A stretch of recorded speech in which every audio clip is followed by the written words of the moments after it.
Good morning class. हम start कर रहे हैं chapter third, animal and there young ones.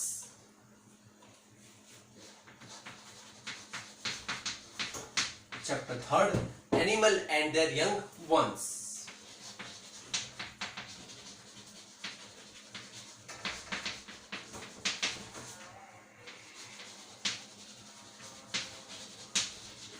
Actually chapter के नाम से क्लियर हो जाएगा, animal and there young ones, मतलब जो एनिमल है और यंग वंस मतलब उनके बच्चे जो हैं उनको क्या बोलेंगे, उनको young ones, animal and there young ones. ठीक है, तो हम स्टार्ट करते हैं इसको कि एक्चुअली हम इसको किस वे में डिफाइन कर सकते हैं। ठीक है, तो हम सबसे पहले एक टर्म से स्टार्ट करते हैं, what is reproduction.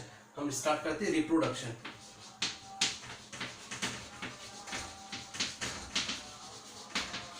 What is reproduction? तो बच्चों रिप्रोडक्शन क्या होता है, क्या लिखा है? According to this, on of the characteristics of living things. Actually हम भी लिविंग ऑर्गेनिजम्स है, ठीक है, तो लिविंग ऑर्गेनिजम्स में क्या होता है, कैरेक्टर होता है कि one of the characteristics of living things is that produce young ones। मतलब हम हमारे एक्चुअली हम लिविंग ऑर्गेनिज्म, ह्यूमन बीइंग, हमारे भी बच्चे होते हैं। ठीक है, बच्चे होते हैं तो हम जैसे ही होते हैं, है ना। तो हमें क्या होता है, कैपेसिटी होती है कि हम हमारे जैसे ही नई जनरेशन को आगे बढ़ा सकते हैं। हम हमारे जैसे ही बच्चे होते हैं, ठीक है, तो यंग वंस होते हैं, हम उसको बोलते हैं यंग वंस। तो हमारे अंदर क्या होता है, कैरेक्टर होता है। तो one of the characteristics of living thing, जो भी लिविंग है मतलब जिसके अंदर क्या है, जीवन है, उसको मतलब living. One of the characteristics of living things that they produce young ones of their own kind.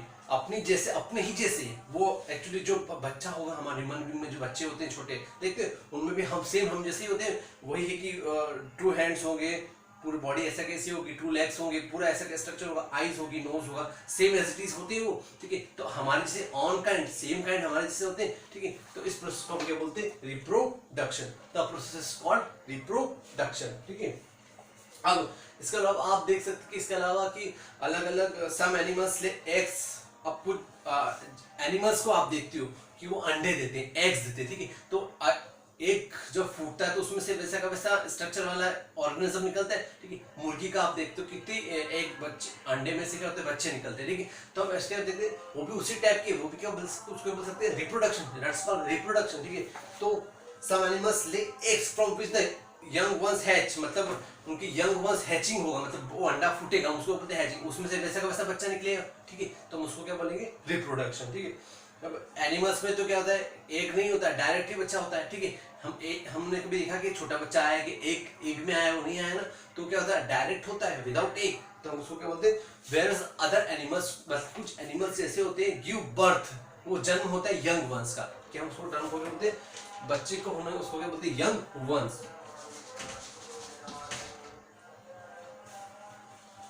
Young ones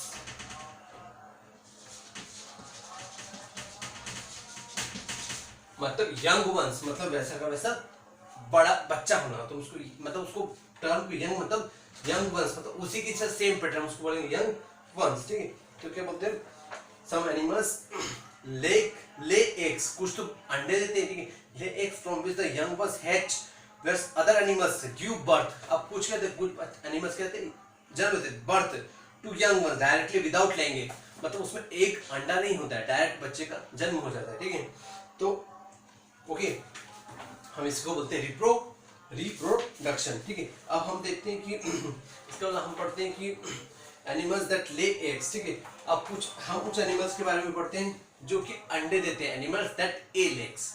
animals that lay eggs मतलब वह एनिमल्स जो अंडे देते हैं। ठीक है,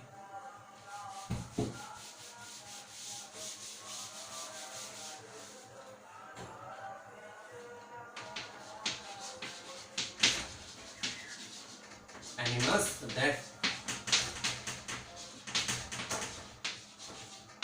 ले एग्स। ठीक है, एनिमल्स दैट ले एग्स। ठीक है, जो अंडे देते हैं। ठीक है, तो हमने क्या पढ़ा, the animals that reproduce by laying eggs are called egg laying animals. वो एनिमल्स जो एग्स देते हैं उसको क्या बोलेंगे, एग लेइंग एनिमल्स, है ना। आप एग्जांपल, बहुत सारे एग्जांपल आप देख सकते हो कि बर्ड्स में बहुत सारे बर्ड्स आप देखते हो कि बहुत सारे जो बर्ड्स होते हैं अधिकतर एक ही देते हैं। आप देखते घोंसला बनाते, नेस्ट बनाते हैं, एनिमल्स अपना घोंसला बनाते हैं पेड़ों पे और वहां अपने अंडे छोड़ देते हैं, ठीक है। वो अंडे के अंदर क्या होता है, उनके बच्चे होते हैं, ठीक है।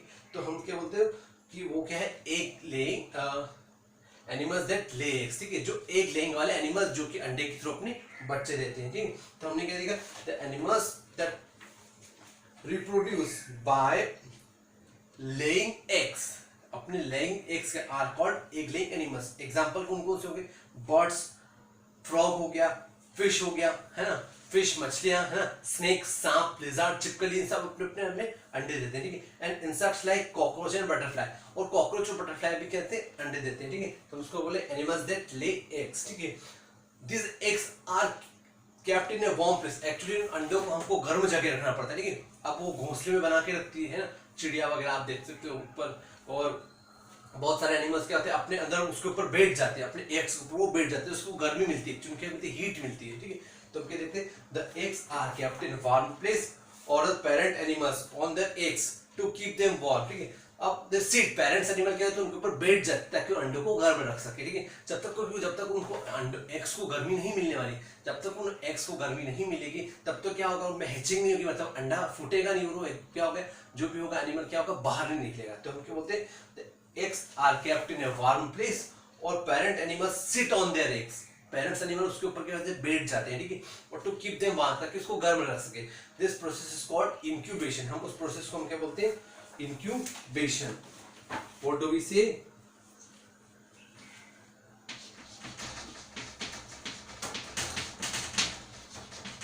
इंक्यूबेशन, ठीक है। अब हम नेक्स्ट टर्म देखते हैं, बर्ड्स।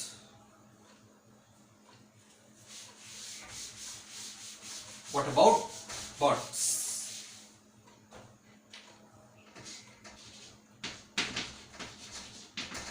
Actually, birds के बारे में हम क्या बात कर सकते हैं कि birds lay eggs in their nest, वो अपने घोंसले में birds क्या होती है, अंडा देती है, and incubate the eggs by sitting on them, है ना।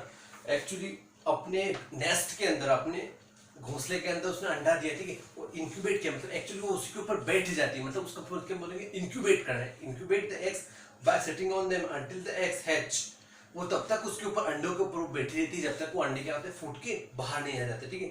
When the eggs hatch, hatch हम उस प्रोसेस को क्या बोलते हैं बच्चों, जिससे अंडा फूटने के प्रोसेस को हम क्या बोलते हैं, हैच, क्या बोलते हैं, हैच, क्या बोलते हैं, hatch.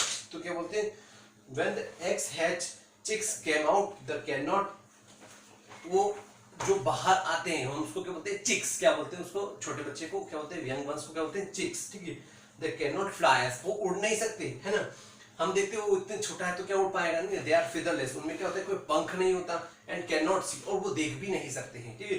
The parent birds help them in feeding, और पेरेंट बर्ड्स क्या होते हैं, उसको फीडिंग में हेल्प करवाते हैं, क्या करते हैं, फीडिंग में हेल्प करवाते हैं, and take care of them until, और उनकी देखभाल करते हैं, है ना। एक्चुअली उनको फीडिंग में, मतलब फीडिंग समझ रहा, फीडिंग में हेल्प करवाना मतलब उनको फूड अवेलेबल करवाना, खाना खिलाना, ठीक है, उसको बोलते हैं फीडिंग, ठीक है।